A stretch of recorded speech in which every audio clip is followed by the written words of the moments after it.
منهم لباكو مطرب كمان عايز اتوب. ما كنت تبت من تانية قلم وريحتني.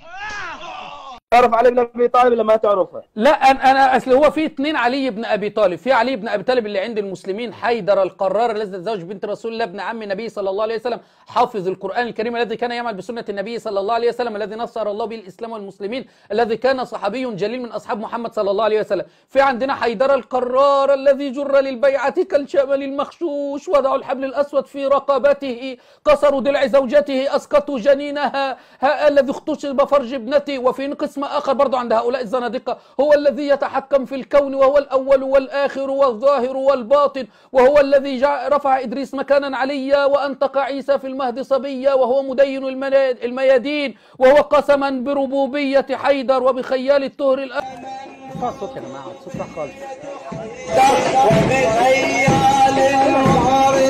قسما بربوبية حيدر، ده حيدر اللي عندك، قسما بربوبية حيدر.